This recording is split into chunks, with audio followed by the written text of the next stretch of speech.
This is the only baby that I'm interested in. And if you want to know why, well, let's talk about these movies.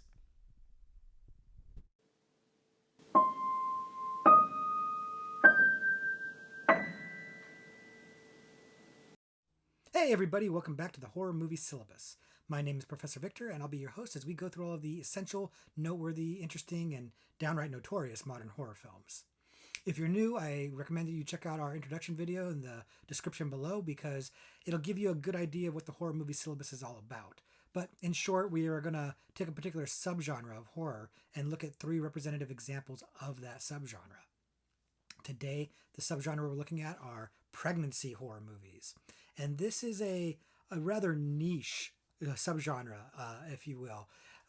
The pregnancy subgenre is looking at something very specific, namely pregnancy, pregnant women, and the experience of going through pregnancy and giving birth.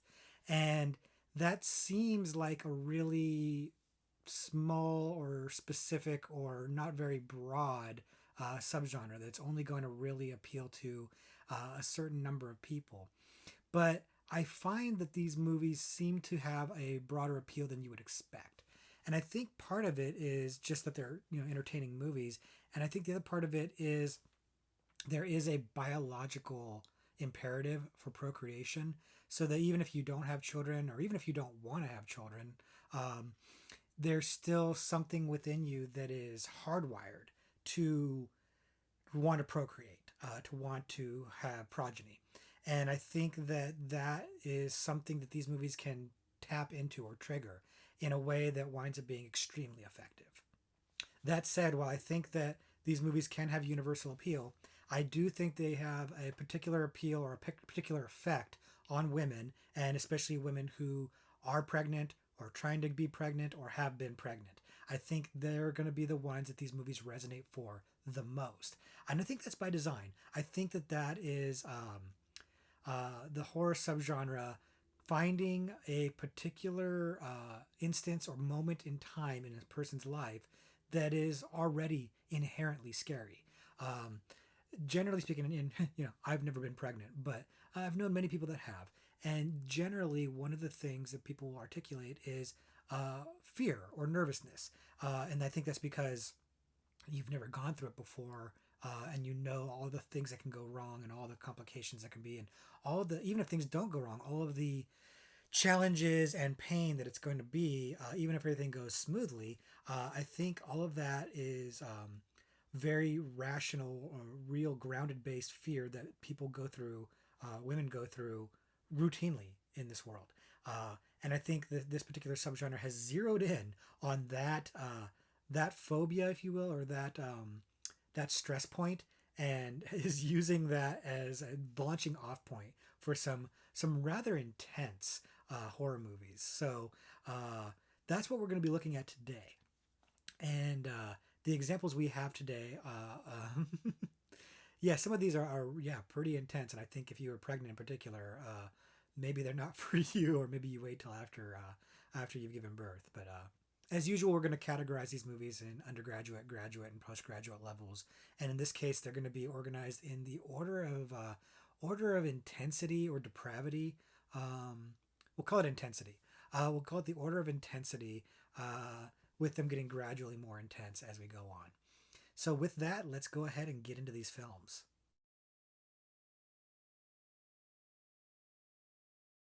The first movie we're going to talk about today, our undergraduate level movie, is it's Rosemary's Baby. And those eagle eyed horror fans are probably noticing right away that this movie technically shouldn't be fitting on the syllabus, as it came out in 1968, and we look at modern horror starting with 1970 to the present. And you're not wrong. If you watch the introduction video, you might recall me mentioning that there would be a couple of times where I was going to cheat and bend this rule a little bit. This is the first time. This is the number one of, I think, three times where I do this. Um, and the reason why is because this is a bona fide classic that is far too important to not include in this subgenre because it created this subgenre.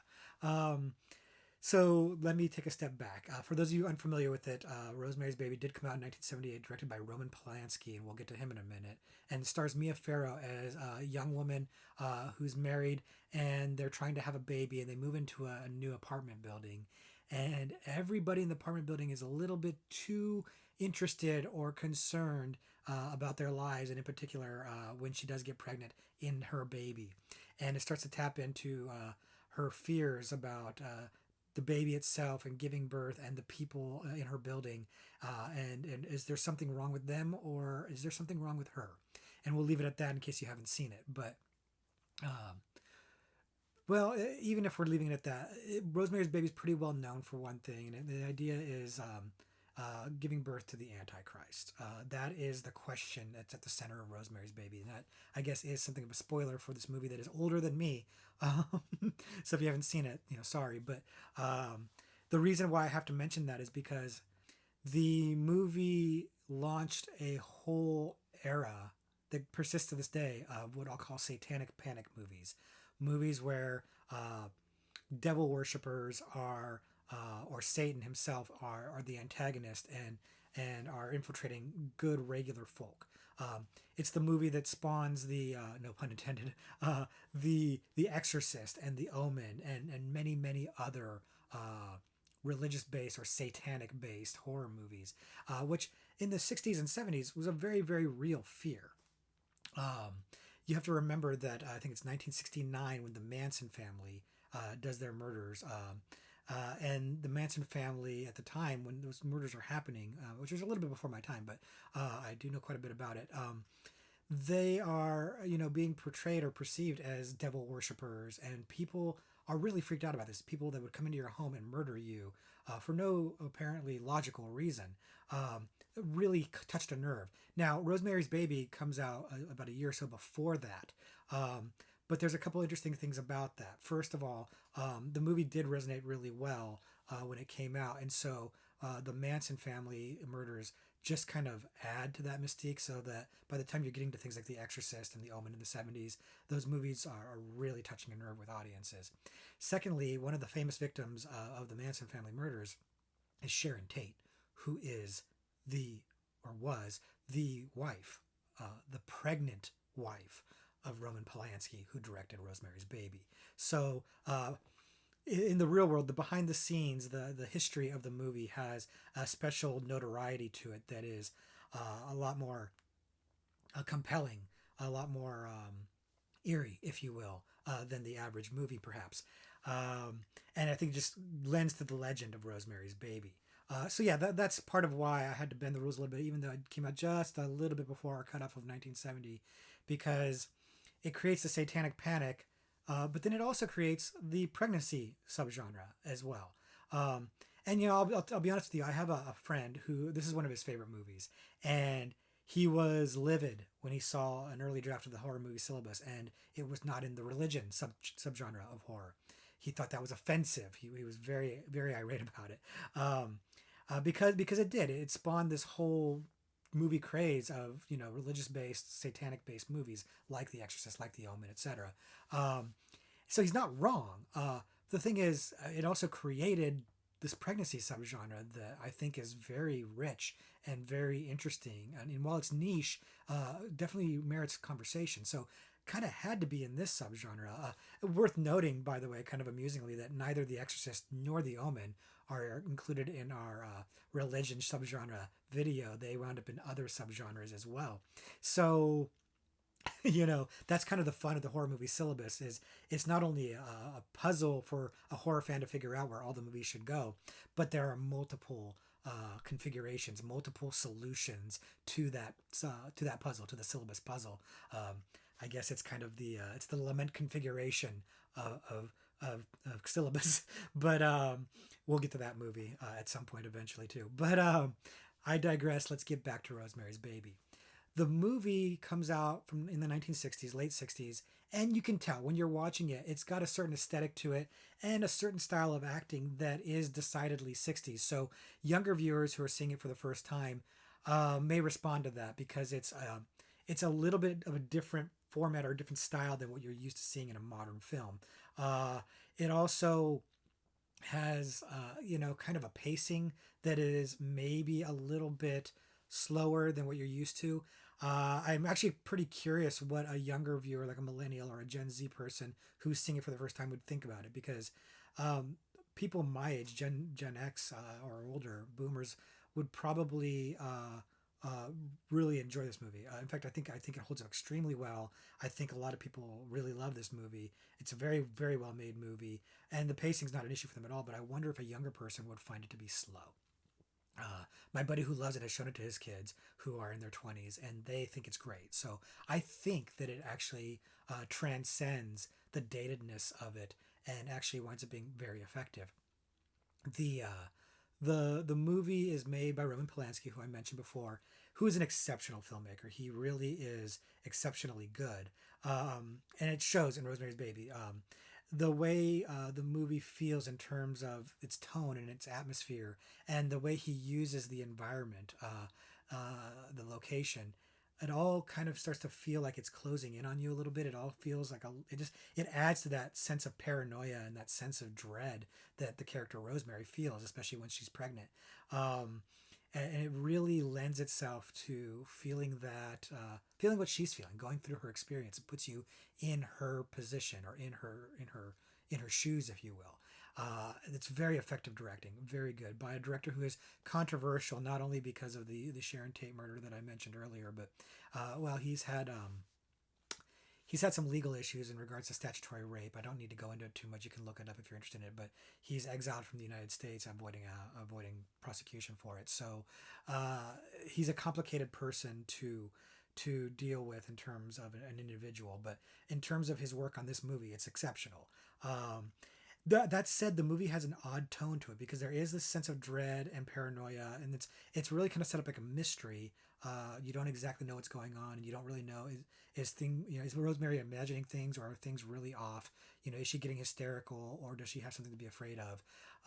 And that plays out extremely well. But there's also a lot of things in the movie that come off comedic, like kind of comical, and I'm pretty sure that's by design. Roman Polanski does have a reputation for kind of having a horror comedy sensibility, and it's not really comedy, ha ha. It's not like Scary Movie or Shaun of the Dead, like parody type stuff. It's really more just like odd things that happen, or odd characters. And this movie has some extremely odd characters, but they work for me. They work really well in this movie. They also just kind of add to that like feeling of just disorientation and like uncertainty. All of this stuff comes together really really well to add to that atmosphere, to add to that mood that he's setting. So it's extremely good. Mia Farrow, who is playing Rosemary, in and of herself is a bit of an interesting character, an interesting persona in real life. She was married to Woody Allen, and again, you want to go look that up. There's some more criminal stuff, or potentially criminal stuff, that are involved with her ex-husband. At this point in time, she was actually married to Frank Sinatra, who didn't want her to do this movie, but he didn't get his way. She did this movie anyways, and she's brilliant in it. She looks beautiful. She gives an incredibly compelling, fragile performance that's extremely good. It made her a star, and to this day, she's known for this movie. And the fact that Frank Sinatra and her split up over this movie kind of adds a little bit to the fractured relationship in the film between Rosemary and her husband. All of this meta knowledge really kind of kicks in and makes the movie extra interesting if you know some of the stuff. So it might be worth for people who are going to watch this movie to look into some of these odd things about the movie's production and behind the scenes, as it just adds an extra creep level to the film. For example, the apartment building that they're all living in is it's the Dakota Hotel in New York, which is where John Lennon was murdered. If I'm a Beatles fan, if you're a Beatles fan, you know the Dakota extremely well. He was shot to death on the front porch, basically, of the Dakota by a crazed fan. There are several scenes, including a scene of somebody dying in that spot. Very weird, and that doesn't happen for another 20 or 12 years or so. So there, that wasn't a kind of a throwback or a mention. That's just like a weird coincidence, but it just adds to that movie being kind of creepy. Every time I would see scenes in that little alcove, or whatever it is, vestibule, it would be a little more unsettling because of that. So All that little meta knowledge just adds to the movie. But even if you don't know any of that, even if you don't know anything at all about that, the movie's very effective for the reasons I mentioned before about the way that the tone and atmosphere just lends itself to it, and it pays off pretty well too. It's got a really great ending. That is pretty classic. I won't spoil it, even though you probably put a lot of it together simply by its reputation and what we've talked about today. But it holds up. It's a really, really good movie, and it not only did set off the satanic panic of these people who really took to heart the Satanism of this movie and really kind of applied it to real life, and then of course got that reinforced with the Manson family, but it also really tapped into what a woman is going through when she's pregnant, and like how everybody has an opinion and people want to control her and tell her what she should and shouldn't be doing, and how she doesn't know what's going to happen to her and what's normal and what's not normal, and everybody kind of trying to shepherd her into what they think is the right way to do things. It really effectively zeroes in on that kind of stress and that kind of paranoia and fear of the unknown that a new mother would be going through. It's masterful at doing that. Again, never been a pregnant mother, but I've known enough people that have gone through it to really focus on what that must be like. And this movie uses that very effectively as setting the tone for its scares. So if you haven't seen Rosemary's Baby, like I said, it is a bona fide horror classic. It's one of those movies that you should see for your horror education. So I definitely recommend it. Like I said, it's a little bit slower. It's got a little bit of a 60s aesthetic, a little bit of a 60s sensibility. So great on a curve, or focus on that. There is a remake of it. It was a made-for-TV remake. I would skip that if I was you, because it doesn't hold up well in a modern era. It's got Zoe Saldana playing Rosemary in that one. It doesn't really, and it just wasn't very effective. I watched it. It's taking a 2-hour movie that's already a little bit slow, arguably, and turning it into a 4-hour miniseries that it didn't need to be. So it feels padded and a little bit bloated. It doesn't really come together very well. Apparently, there was also a Rosemary's Baby sequel that came out. I've never seen it, called like What Happened to Rosemary's Baby or something like that. And by all accounts, it's pretty inconsequential, so you could probably skip that one. But you should definitely see this original. It's like I said, it's a kind of a must see for your horror education. So check it out if you haven't, and then let us know what you think in the comments. The next movie we're talking about today, our graduate level selection, is Proxy. Now, Proxy came out in 2013, and it might be a little bit of an odd selection for the pregnancy subgenre, but it really does have the pregnancy as kind of the inciting incident for the entire movie, and I'll explain in a little bit. So, for those of you who haven't seen it, Proxy is the story about a woman who is 9 months pregnant, very near term, and as she's leaving her OBGYN, she is attacked in an alley and beaten and robbed, and the attacker beats her pregnant belly with a brick. And this is how it starts. This is the first 5 minutes of the movie. And then she starts going into a support group for women who have lost a child, and makes friends with another woman who has lost her child, only finds out that she might not be what she seems to be. And we'll stop there because this movie goes into some amazingly bizarre and unexpected places.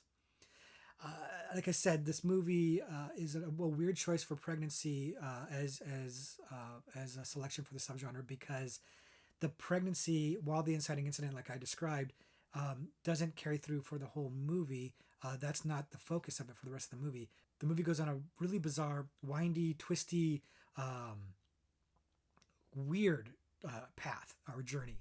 And those of you who've seen it know what I'm talking about. To the point where up until very recently, it was going to not put this on the syllabus. One of the movies that's going to be an extra credit was going to be on here instead. And last minute, I just decided to swap them out. And the reason why is I had more to say about this movie, because I really enjoyed it. And I'm not telling you that it's a good movie. I'm just telling you that I really enjoyed it because the movie is actually not that good. And the reason why is the acting is kind of bad. Particularly from Christina Klebb, who plays the main character, and Joe Schwanberg, who plays the main character. Both of whom I've seen in other movies and be quite good. Joe Schwanberg in particular has been really good in a lot of other indie movies. I believe he's in The Sacrament, which we've talked about previously, and that movie's fantastic, and he's good in it. So it's weird that these actors are giving such poor performances here. but I think it might be kind of by design. I suspect that this movie kind of has its tongue in cheek because it's incredibly bizarre. Um, the description I gave you of that movie sounds horrific, and it is. It starts out incredibly horrific, and there are several scenes throughout the movie that are also horrific. But there's also all these scenes in there that are just weird. And this movie narratively doesn't make a tremendous amount of sense, or really, it defies logic. The characters do things that don't seem very logical. Um, but there is a shred of real life basis for it. The movie's called Proxy, and I'm pretty sure that's a reference to the syndrome Munchausen by proxy, which, if you're not familiar with it, generally has to do with mothers who harm their children or put their children in danger to get the attention or from either their child being endangered or hurt or for saving the child. From what I understand, I'm no expert on it, but this movie is dealing with that subject, which is very, very serious and very, very dark subject matter. And yet it gets so ludicrous in how this movie goes that like it defies explanation. But I loved it. I loved it. It's such a bizarre ride. If you can just go along with this movie, it's an incredibly bizarre ride. It's going in some nuts places to the point where you're not even sure who the movie's focusing on anymore. You're not even sure who the protagonist is anymore, or even who the main characters are anymore. It keeps shifting tones and keeps shifting narrative. The narrative is just nuts. It is not at all your normal 3 act structure. And I'm saying all these things like it's a negative, and I think for a lot of people it is. This movie is not well loved. It's not well reviewed, and I think that's part of why it might be a controversial choice for the syllabus, because it's not a must-see movie, and a lot of people, the few people that have cared to do a review of it have panned it. But I love it. I love it because it's nuts. It's nuts and bizarre and weird. It's nuts, and it tackles these taboo subjects with like abandon, with disregard to good taste. But that said, it's not really like a campy film, and it doesn't even really exactly feel like an exploitation film, although you could argue that it is. It's bizarre. It's hard. That's the word I can use for it. It's bizarre. But if you're into that kind of thing, if you're into a movie that's going to give you a wild ride where I pretty much guarantee you cannot guess what's going to happen next, this is the movie for you. This movie is going to be so out there and so hard to predict that you're bound to be surprised by it. If, on the other hand, you're one of the sensitive viewers who maybe doesn't like to see things like women in peril, children in peril, unborn fetuses in peril, this movie's definitely not for you, because, like I said, while I found it to be fun because it's ridiculous and bizarre, it does tackle these taboo subjects and it doesn't shy away from them. It really goes there in some really, really, really dark places, but it doesn't really do so for any kind of serious reason. This is no elevated horror movie by any stretch of the imagination. This is a movie that's trying to take you on a ride, and it does it successfully. It does exactly what it's trying to do, and nothing more. It knows what it is, and that's why I think that the bad acting is part of that. I think that it's trying to be a little melodramatic, a little over the top, because that makes it all kind of go down a little bit more smoothly. If it was trying to play this super straight, I think this movie would veer into a little bit too dark a territory. So I had a fun time with this. It's not for everybody, but if you have seen it, let us know what you think in the comments below. Like I said, a lot of people think it's garbage. A lot of people just really hated it. A lot of people couldn't get past that first scene, and I completely understand that. That first scene is horrific. And there's a couple other pretty horrible scenes in the movie as well. But let me know what your opinion of it is, because I think I might be on an island on this. I think I might be the only person who likes this movie. Like me and Joe Swanberg's mom are the only ones who like it. So let me know what you think of it.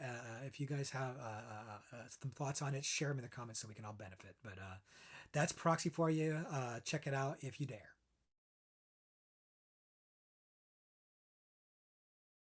And the last movie we're talking about today, the postgraduate level movie, is Inside.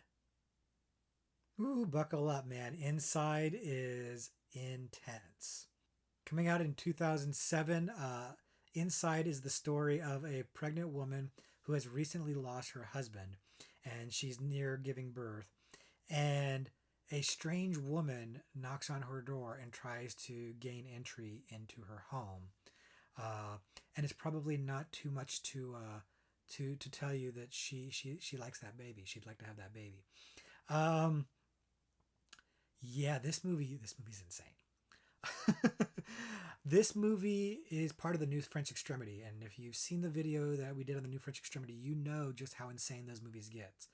And I didn't put it there because I wanted to put it here because it is, to me, probably the most insane pregnancy horror film you will ever see. It is nuts. I mean, from the cover alone, you can kind of get an idea of where this movie intends to go. And it goes there. It goes there. This movie is incredibly graphic, incredibly gory, incredibly bleak, and really, really darn scary. Um, if you have any kind of fears of home invasion, this movie's going to hit for you.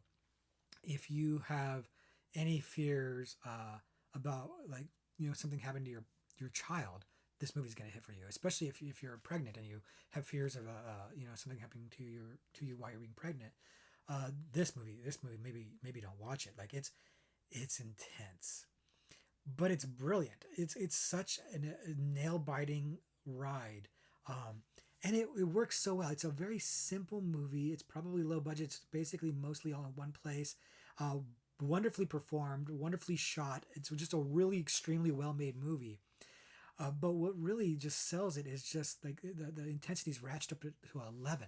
It it's so it's so intense. I keep saying that word over and over again because that's the overwhelming feeling. It's just like I don't know if I blinked while I watched this movie because it's so it really gets under your skin. No pun intended. Um, the the movie's not afraid to go into some extremely shocking violence, and it's used in a very effective manner to really gut punch you, to really slap you upside the head. This movie is definitely not for everybody. I love it. I've talked before about the New French Extremity, and I really like those movies. I like that they are not shy about the gore, but the gore oftentimes has a bit of a deeper meaning. I'm not sure if the deeper meaning for Inside is going to be abundantly clear. My thoughts on it are that it really is kind of dealing with notions of loss, and grief and revenge, or consequences. I don't think that it delves into these things too deep. I think it's really kind of veers a little bit more towards exploitation, but it really does have something to say about loss and consequences. I don't want to get too into because I don't want to spoil the plot points of the movie, but I do think that the violence is serving some sort of a larger theme or larger idea. And as we talked in the New French Extremity video, there's usually some kind of political undertones in there, and I think that's true in this case too. That with the interactions between the police and with some of the consequences that have happened because of an inciting event that happens early in the film. There might be some commentary on that as well. Again, not being from France, I don't really know for sure what the commentary is on that, but I get the impression from it, the portrayal of the police in particular, that maybe there is some commentary being made there. So again, it all kind of aligns with a lot of the New French Extremity tropes, and if you like those movies, which I do, Inside's going to be a really great example of it. Again, I would have put it in that video for sure, except for the fact that I knew I wanted to put it here. Again, not for everybody. It's super intense. It's like only for the strongest stomached of you. If you're pregnant, yeah, don't watch this one. At least not till you pop the kid out. This is this one's insane. This one is really dark and crazy and scary. Very real. So that's my warning for you. But if you're strong constituted, if you're curious and you don't think those things are going to bother you, by all means, I'm endorsing this movie. It's incredible. Very few movies really unsettle me, but this was one of them. But in a good way, not in a Cannibal Holocaust way. This was in a good unsettling way. Like wow, that movie really freaked me out. So that's my endorsement of it. So Inside, if you're brave enough, go for it, man, and let us know what you think.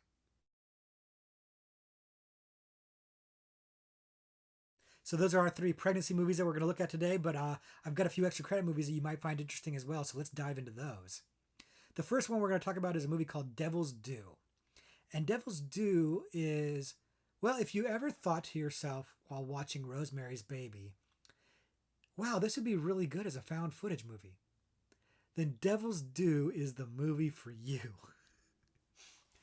I mean, I'm joking about that, but it really is very similar. You know, a young couple gets pregnant, and the woman's going to have a baby, and there are some concerns about what is going to happen with her baby, and people have a little bit of a strange interest in her baby. A lot of similar plot points as Rosemary's Baby, but of course told in the found footage style. The movie was not received very well when it came out, but it seems to have kind of gotten a bit of a cult following since then. There are a lot of people, it's got its fans. And I'll count myself as one of them. I actually enjoy this movie quite a bit. I mean, found footage Rosemary's Baby, for me, that actually sounds pretty cool. I like Rosemary. I love Rosemary's Baby. So, and I like found footage. So why not? It does suffer from the typical found footage issues. The ending is, weak, like most found footage movies are. They all tend to end somewhat the same. This one maybe a little bit better than the average one, but still not a great ending. And the trope of somebody with a camera and why are they still filming it, like pretty much all found footage movies, it has that problem. But and I actually did some research on this. The filmmakers actually by design did this. They at some point just stopped caring. They stopped really making too much of an effort of explaining why somebody's still carrying the camera. But it was noticeable to me. Like it really did kind of want to take me out of the story a little bit. So that was a little unfortunate. But I did find the leads pretty charming, particularly the pregnant woman. I thought they were pretty good actors. And I liked that the early part of the movie was a lot of them like showing their wedding video and their honeymoon video and stuff like that. So you really kind of got to get a bit of a connection with these characters.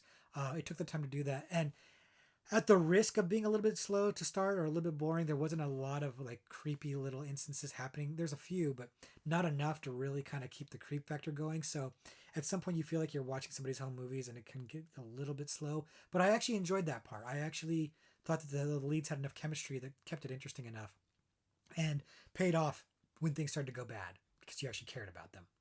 So overall, I enjoy this movie and a lot of other people do. So that's one that you might want to check out if you like found footage movies. If you really hate found footage movies, this is not going to change your mind on that. So that's my caveat. But for a found footage Rosemary's Baby, something that's, a little bit shorter, a little bit more fast paced, a little bit more modern sensibility, you could do worse than Devil's Due. The next extra credit movie we're going to talk about is called Grace. And Grace is the movie that was going to be on the syllabus instead of Proxy. And at the last minute, I switched them. Mostly because, like I said, I thought I had more to talk about with Proxy. I actually enjoy Proxy a bit more. Grace probably has the better pedigree in terms of reputation, although neither of them are really considered true classics or anything like that. But Grace is probably a little bit more mainstream. And if you haven't seen it, the movie is about a woman who is pregnant and then she gets into an accident and loses her husband and the baby, but the baby is still in her belly, and she insists on carrying it to term even though it's dead inside of her belly. It's stillborn. Only the baby doesn't stay dead. And that's when it gets interesting. This movie is fun because that's a crazy premise, and it really kind of enjoys playing with that crazy premise quite a bit. And it worked for me. It was good, but there's a problem, and I looked at some reviews of this movie before I made this video just to see what other people thought about it, and it kind of lukewarm. There's some positivity to it. There's a little bit of negativity. Nobody has any strong opinions about it, but one person did point out that when the baby is supposed to be scary, it's a little bit challenging because it's a baby, and there's only so much that a baby can do to you.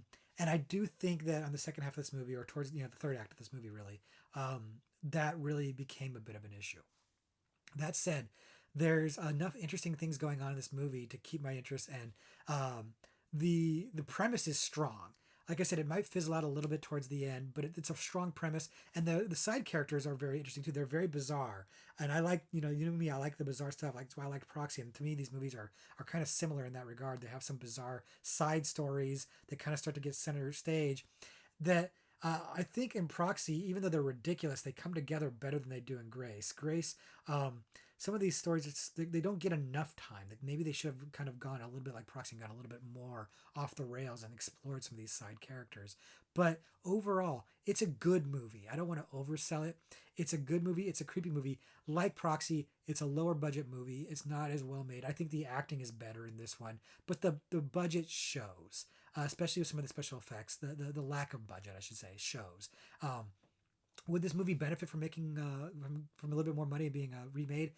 Maybe not. I don't know that it necessarily needs to be remade. I think it's good enough the way it is. I think the movie is maybe like a short film that got stretched out a little longer than it needed to be, though. That's the problem. Is that I think this movie, and I think it was based on a short film. I haven't seen the short film, but I think it was based on a short film. They stretched it out to movie length, and that shows. It would have been better as a short film for sure. But that said, it's not a long movie, and so it was not a waste of my time. I enjoyed it, and I think you would enjoy it too. If you like pregnancy-based horror films, you should definitely check out Grace because it really taps into that pregnancy fear and like what exactly might be wrong with your baby really, really well. And the last extra credit movie we're going to talk about is called Absentia. And Absentia is a Mike Flanagan movie. Mike Flanagan, an incredible horror director. He's done a lot of good movies. Gerald's Game. He did Doctor Sleep recently, which is not great, but it's good. And he did The Haunting of Hill House on Netflix, if you've watched that, which is an exceptional horror television show.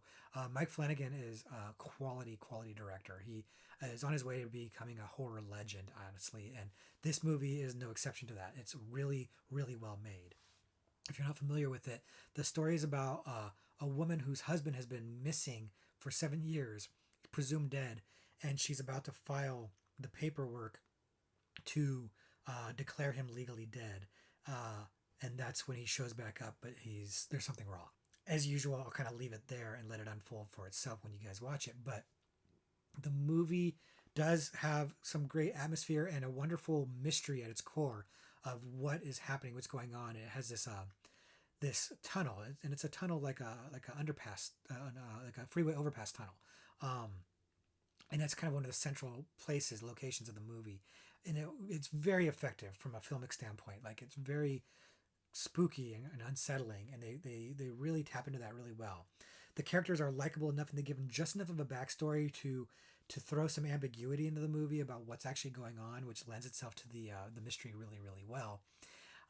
And it's got some really good creepy stuff in it. Does the movie totally pay off?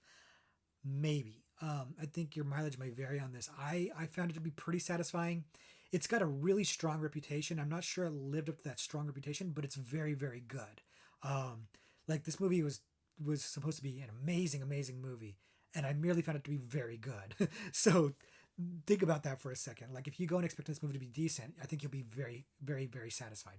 If you go in expecting this movie to be incredible, you might be left a little wanting on that. But Mike Flanagan knows what he's doing. He directs the hell out of this movie. It's really, really well shot, well paced. The locations he uses, he gets the most out of them. He gets the most out of his actors, and he's got just enough scares and gore in it to keep it horror and to keep it interesting. But in reality, what really is getting focused on is the situation itself, and the dilemma that this woman finds herself in with her husband coming back is kind of the real horror. Like what does it mean and what happens next? And I think that part of it is the part I enjoy the most. It's the part I respond to the most. It feels like there's a lot more going on in this movie than just straight horror movie. And you might be wondering, what does pregnancy have to do with any of this? Some of that would be a spoiler, but it's not a spoiler to tell you that the main protagonist is pregnant throughout the movie. And that is a key plot point in the movie that I don't want to get into because it's spoilers. So that's why it's in the pregnancy subgenre. I can't tell you more about that than to spoil things, but it deserves to be in the pregnancy subgenre, and you'll have to take my word for it. But if you haven't seen Absentia, I definitely would say you should check it out. It is it's really good. Don't get too caught up in the hype for it, but it's really good and it's worth your time for sure. So that's all we have for the pregnancy subgenre of horror today. I really appreciate you guys hanging out with me and going through these movies. It's kind of a niche market for pregnancy. Like I said, it tends to appeal to maybe a small group of people, but I do think that anybody can enjoy these movies. I don't think you have to have children or be interested in children or be a woman or any of that. I think you can enjoy these movies on their face because they're just well made, they're entertaining, they're scary, and I think they tap into something primal, like I said earlier, something basic in us that they response to these kind of movies. So by all means, if you're not really into this pregnancy subgenre, if you haven't really explored it, now's the time. Go ahead and check some of these movies out and let us know what you think, because they're really, really good. And I enjoy them very much. That's why I wanted to give them their own spotlight on the video. So with that, I think we'll wrap it up here. Class dismissed.